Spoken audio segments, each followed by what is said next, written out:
यो भूतं च भव्यं च सर्वं यश्चाधितिष्ठति स्वर्यस्य च केवलं तस्मै ज्येष्ठाय ब्रह्मणे नमः। प्रिय श्रोतागण, वेद विज्ञान आलोक दूसरे अध्याय के चौथे खंड का कंडिका समूह 4 लेते हैं। विराजावेतस्य हविषः स्विष्टकृतः संयाज्यस्यातां ते त्रयस्त्रिंशदक्षरे सेदग्निरग्नि रत्यंस्त्वन्यान् सेदग्निर्यो वनुष्यतो निपातीति येते विराड्भ्यां वा इष्ट्वा देवाः स्वर्गं लोकम् अजयन् तथैवैतद् यजमानो विराड्भ्या मिष्ट्वा स्वर्गं लोकम जयति। इसका परंपरागत अर्थ है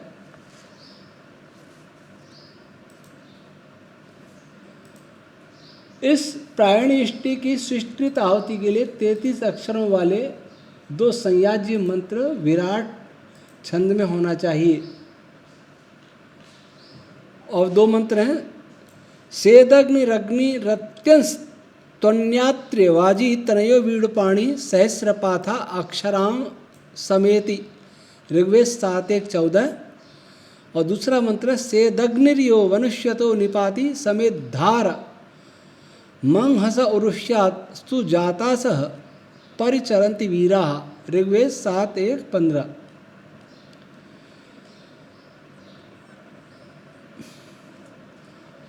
ये इसका अर्थ परंपरागत करते हैं। वस्तुतः इन 2 विराट मंत्रों के द्वारा यजन करके देवताओं ने स्वर्ग लोक को जीत लिया।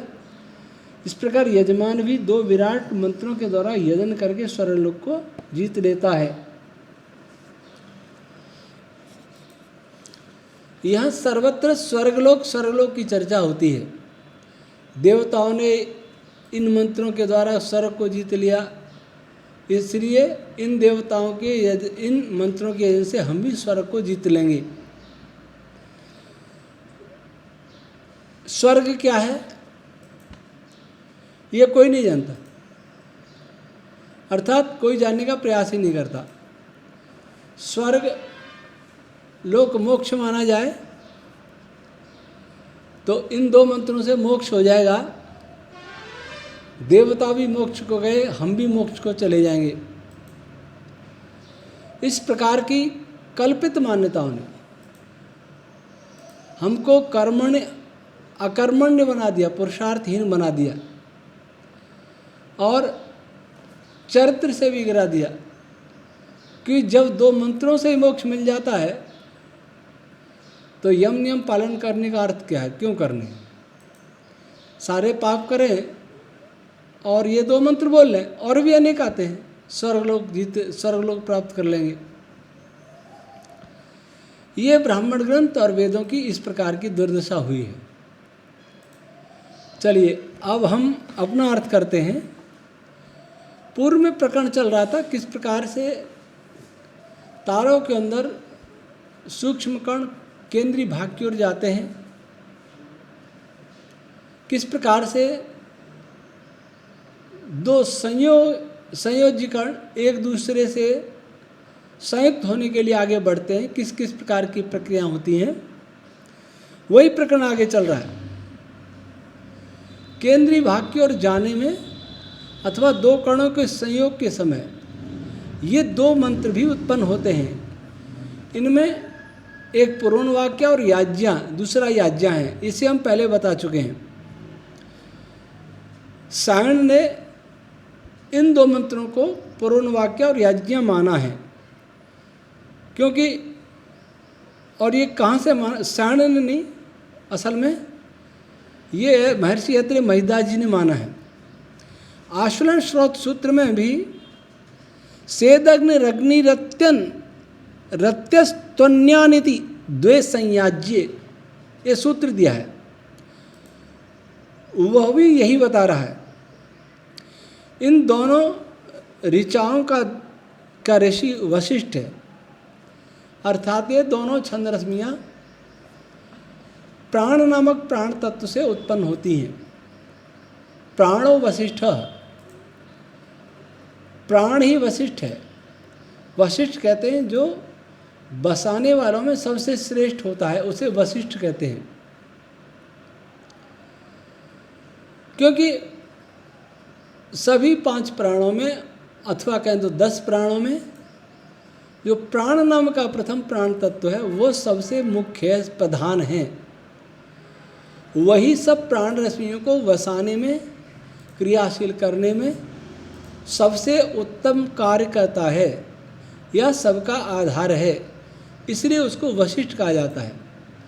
तो उस प्राण रश्मि से ये दोनों छंद रश्मियाँ उत्पन्न होती हैं। इनका देवता अग्नि है। देवता पहले भी कई बार बता चुके हैं, देवता उस पदार्थ का नाम है जो इन ऋचाओं से सबसे अधिक प्रभावित होता है, सबसे अधिक समृद्ध होता है। अगर किसी ऋचा का देवता इंद्र है तो उस ऋचा के प्रभाव से सृष्टि में विद्युत की तीव्रता बढ़ेगी या विद्युत की उत्पत्ति होगी, सामान्य विद्युत नहीं, तीक्ष्ण विद्युत। अगर किसी ऋचा का देवता अग्नि है तो ऊष्मा बढ़ेगी, प्रकाश बढ़ेगा और विभिन्न कणों की ऊर्जा बढ़ेगी, उनकी एक्टिविटी बढ़ेगी। तो इन दो ऋचाओं के जो संयोज्य कण हैं अथवा जो केंद्रीय भाग की ओर जा रहे हैं उसकी एनर्जी बढ़ती जाती है। और इसका छंद है एकादशाक्षर पादेश त्रिपदा विराट गायत्री। तो गायत्री का प्रभाव अलग होगा, बल और तेज, अर्थात प्रकाश की मात्रा बढ़ेगी, वह भी श्वेत प्रकाश की, श्वेत वर्ण की मात्रा बढ़ेगी और बल की मात्रा भी बढ़ेगी। जितने भी फील्ड हैं उनकी तीव्रता बढ़ेगी। इन दोनों ही मंत्रों में कुछ शब्द हैं, कुछ ऐसे पद हैं जिनसे और तीव्रता बढ़ती है। यद्यपि गायत्री छंद मात्र से भी तीव्रता बढ़ेगी, क्योंकि गायत्री का बल एक विशेष गुण है, प्रकाश एक विशेष गुण है। लेकिन इसके साथ ही इन मंत्रों में कुछ पद ऐसे जैसे वाजी, वाजी कहते हैं बल को, वाजी छंद को भी कहते हैं, वाजी अन्न को भी कहते हैं, वाज अन्न। तो वाजी पद जिस भी मंत्र में आएगा वो अपने प्रभाव से वहाँ विद्यमान सूक्ष्म रश्मियों अथवा कणों में विद्यमान विभिन्न छंद रश्मियों को और अधिक सक्रिय करके बलों को समृद्ध करेगा। वीणु पाणी, वीणु भी बल का नाम है, बल जिसके हाथ हैं, अर्थात यहाँ भी विभिन्न प्रकार के फील्ड क्षेत्र, बल के क्षेत्र सक्रिय होंगे, समृद्ध होंगे। अत्यस्तु अग्नि, और अग्नि तत्व अत्यंत वर्धमान होगा, बढ़ेगा। अग्नि के ऋषि दयानंद ने ऋग्वेद के प्रथम मंत्र के भाष्य में 8 गुण बताए। रूप, दाह, प्रकाश, धारण, छेदन, वेग, आकर्षण और आदि कर दिया तो इससे हम ग्रहण करते हैं प्रतिकर्षण व धारण। तो अग्निपद से उस क्षेत्र में जितने भी पदार्थ हैं, चाहे वो रश्मि हो चाहे वो कण हो, उनमें 8 गुण समृद्ध होंगे, बढ़ने लगेंगे। अगर नहीं है तो उत्पन्न होंगे और उत्पन्न हो गए तो समृद्ध होंगे। सहस्रपाथा, जहाँ जहाँ भी ये रश्मियाँ प्रकट होंगी, जहाँ जहाँ ये गमन करेंगी, वहाँ सहस्र पाथ, पाथ कहते हैं अन्न को, मार्ग में अनेक प्रकार के अन्न अर्थात भक्षणीय पदार्थों को प्रकट करेंगे, रश्मियाँ प्रकट हो जाएंगी जो उन कणों के द्वारा अवशोषित होकर के उनको और अधिक बल प्रदान करेंगे। अथवा नाना प्रकार के संयोज्य कण, वे भी अन्न हैं, वे भी उनसे मिलते जाएंगे और आगे बढ़ते जाएंगे। समेत धारम, और वे सभी पदार्थ सम्यक रूप से प्रकाश को धारण करने वाले होंगे, अर्थात वहाँ प्रकाश की मात्रा भी बढ़ती जाएगी। वीरा, वीरा का अर्थ है वे सभी कण विभिन्न प्रकार के प्राण तत्वों से संयुक्त होकर के, संपृक्त होकर के कंपन करते हुए आगे बढ़ेंगे, स्वयं कंपन करेंगे, दूसरों को कपाने में समर्थ होंगे, अर्थात उनकी जो ऊर्जा है वो बढ़ती जाएगी, निपाती।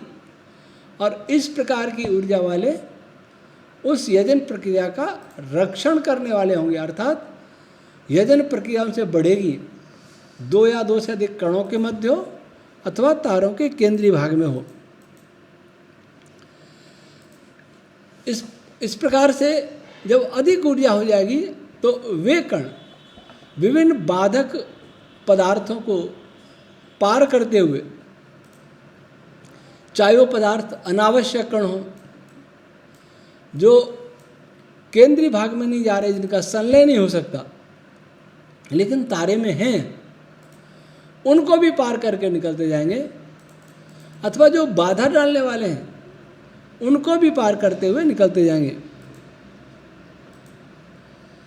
इस प्रकार इन 33 अक्षरों वाले विराट गायत्री छंद प्राणों को संगत करके तारों के केंद्रीय भाग में एक हलचल पैदा करते हैं और उसके अंदर जो क्रियाएं हो रही हैं वो तेजी से होने लगती हैं। अब अगला करने का समूह है 5वां, ते त्रयस्त्रिंशदक्षरे भवतः त्रयस्त्रिंशद् वै देवा अष्टौ वसव एकादश रुद्रा द्वादशादित्याः प्रजापतिस्य वषट्कारस्य तत्प्रथमे यज्ञमुखे देवता अक्षरभाजः करोत्यक्षरेण अक्षरेणैव तद्देवतां प्रीणाति देवपात्रेणैव तद्देवतास्तर्पयति। अब देवता किसको कहा? छंदांश से वही सर्वा देवता, जैमिनी ब्राह्मण 1:342, छंदांश से वही साध्या देवा, ऐत्रेय ब्राह्मण 1:16, वसव अष्टौ वसवो अष्टाक्षरा गायत्री तैतृय संहिता 3-4-9-6-7, वसुनम गायत्री पत्नी तैतृय आरण्यक 3-9-1, रुद्रा एकादशाक्षरा त्रिष्टुप तैतृय संहिता 3-4-9-7, घोरो वै रुद्र कौशितकी ब्राह्मण 16-7, त्रिष्टुप रुद्राणम पत्नी गोपत उत्तरार्ध 2-9, आदित्य द्वादशाक्षरा जगति तैतृय संहिता 3-4-9-7, आदित्यानाम पत्नी जगति तैतृय आरण्यक 3-9-1, वषट्कार वाक्च वै प्राणापानौ च वषट्कार ऐत्रेय ब्राह्मण 3-8, अक्षरम वांग नाम निघंटु 1-11 और मैं तत्वाख्यम महर्षि आनंद ऋग्वेद भाष्य 3:55-1। ये लिखते हैं कि ये जो विराट छंद 33 अक्षरों से युक्त होते हैं और देवता भी 33 होते हैं। गायत्री छंद के 8 अक्षर 8 वसु हैं। आर्षि गायत्री के एक पाद में 8 अक्षर होते हैं और प्रत्येक मंत्र के लिए मैं आश्रयण श्रोत सूत्र 1:1-17 में लिखा है ऋचम पाद ग्रहणे। किसी भी ऋचा का एक पाद उस संपूर्ण ऋचा को ग्रहण करता है, अर्थात एक पाद के ग्रहण करने से उस ऋचा का ही ग्रहण हो जाता है। जैसे गायत्री मंत्र है आर्षि, उसमें 8 अक्षर हैं एक पाद में, तो वे 8 अक्षर संपूर्ण गायत्री मंत्र का, संपूर्ण गायत्री छंद का प्रभाव दर्शा सकते हैं। ये आर्षि गायत्री की बात हुई। प्राजापत्य गायत्री की बात है तो वहाँ प्राजापत्य गायत्री में कुल 8 ही अक्षर होते हैं। तो इससे क्या अर्थ निकला कि प्राजापत्य गायत्री आर्षि गायत्री का प्रभाव डालती है। इसलिए ये 8 अक्षर ही 8 वसु हैं, गायत्री के 8 अक्षर वसु हैं, क्योंकि ये संपूर्ण गायत्री को बसाने वाले हैं, संपूर्ण गायत्री मंत्र के प्रभाव को दर्शाने वाले हैं।